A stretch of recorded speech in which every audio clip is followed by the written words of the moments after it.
नमस्कार, कशिश न्यूज़ में आपका स्वागत है। मैं हूं अनुराग।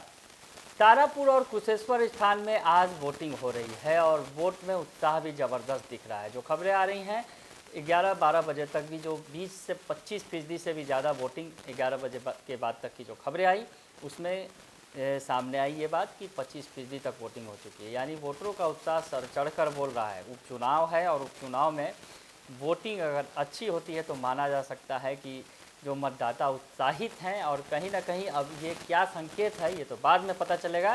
लेकिन इस बीच हम बात करते हैं लालू प्रसाद यादव की, आरजेडी सुप्रीमो की, जो इन्होंने वापसी की है। चुनाव मैदान में जब वो पहुंचे थे तो लोगों में उत्साह भी खूब दिखा था। अब वो चुनाव प्रचार तो खत्म हो चुके हैं, वोटिंग भी हो रहा है और अब 2 दिनों में नतीजे भी सामने आएंगे। लेकिन इस बीच लालू प्रसाद यादव ने एक बार फिर कहा है कि हम जीतेंगे और साथ ही साथ इस बारे में उन्होंने दावा किया जो पिछले दिनों उन्होंने चुनाव प्रचार में निकलते वक्त कहा था कि सोनिया गांधी से उनकी बातचीत हुई है। एक बार फिर उन्होंने दोहराया है ये बात और कहा है कि सोनिया गांधी से उनकी बातचीत हुई है और जो लोग नहीं सोनिया गांधी तक पहुंच रखते हैं वो ऐसी बात कर रहे हैं। दरअसल आपको पिछले दिनों थोड़ा ले चलते हैं और बताते हैं कि क्या कुछ हुआ था। जो कांग्रेस और आरजेडी के बीच तल्खियाँ थी वो आपको तो याद ही होगा, देखने को मिला था जब आरजेडी और कांग्रेस तारापुर और कुशेश्वर स्थान को लेकर आमने सामने आ गए थे। दरअसल कुशेश्वर स्थान में कांग्रेस अपना हिस्सा चाहती थी, कुशेश्वर स्थान सीट से लड़ना चाहती थी कांग्रेस, लेकिन आरजेडी ने कहा कि वो दोनों सीटों पर लड़ेगी। लड़ाई यहीं से शुरू हुई और उसके बाद तो मुहा ठेठी तक की नौबत आ गई। तमाम दोनों दलों की तरफ से बयानबाजियाँ होने लगी और खूब सारे वार पलटवार आपस में ही किए गए। हालांकि ये महागठबंधन का हिस्सा है पर महागठबंधन कैसा ये पता नहीं चला। महागठबंधन टूट गया इस उपचुनाव में और दोनों अलग अलग चुनाव में खड़े हो गए। आरजेडी ने अपना कैंडिडेट उतारा और कांग्रेस ने अपना, और दोनों एक दूसरे के खिलाफ खूब बयानबाजियाँ करने लगे।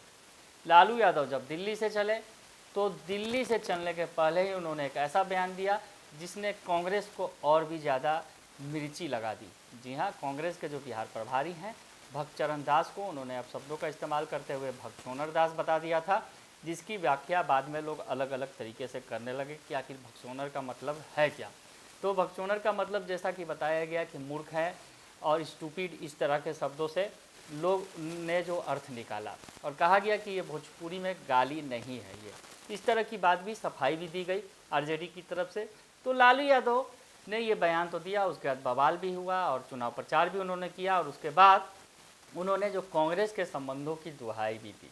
उन्होंने कहा कि कांग्रेस राष्ट्रीय स्तर पर नेतृत्व कर सकती है, ये दम कांग्रेस के अंदर ही है। तो फिर कहीं ना कहीं जैसे लालू यादव बैकफुट पर आ गए और उन्होंने कांग्रेस की बड़ाई भी कर दी कि राष्ट्रीय नेतृत्व की अगर बात करें तो कांग्रेस का ही नेतृत्व चलेगा, लेकिन बिहार की अगर बात करें तो फिर लालू यादव की ही चलेगी।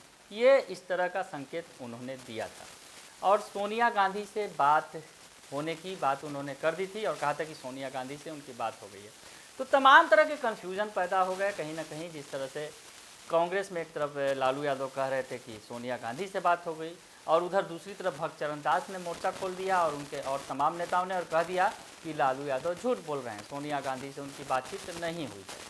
तो इस पर जो है सियासत और आगे बढ़ी और कहीं ना कहीं लालू यादव का ये भी बड़ा दाव था कांग्रेस के साथ कि कांग्रेस के साथ वो दिखाना चाह रहे थे कि वो कांग्रेस के साथ ही हैं, कहीं ना कहीं जो वोटर हैं छिटक न जाएं, इस तरह की बातें थी। तो ये चुनावी कहीं ना कहीं रणनीति थी जो लालू यादव की, वो अब क्या गुल खिलाएगी वो आगे पता चलेगा। लेकिन इतना तय है कि लालू यादव ने अब जो है तारापुर और कुशेश्वर स्थान के बाद जिस तरह से संबंध गड़बड़ाए थे तो अब उन्हें दुरुस्त करने की कोशिशें कर दी हैं। और जो खबरें आ रही हैं बताया जा रहा है कि लालू यादव और सोनिया गांधी की मुलाकात भी हो सकती है।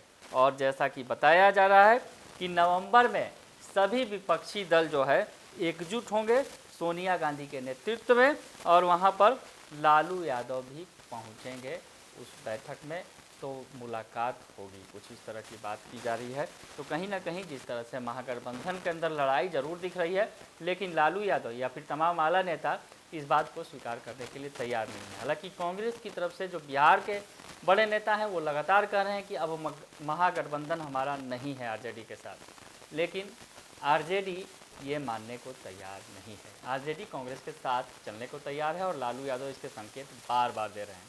बने रहिए कशिश न्यूज़ के साथ, तमाम खबरों से आपको अपडेट रखेंगे। फिलहाल के लिए इतना ही, धन्यवाद।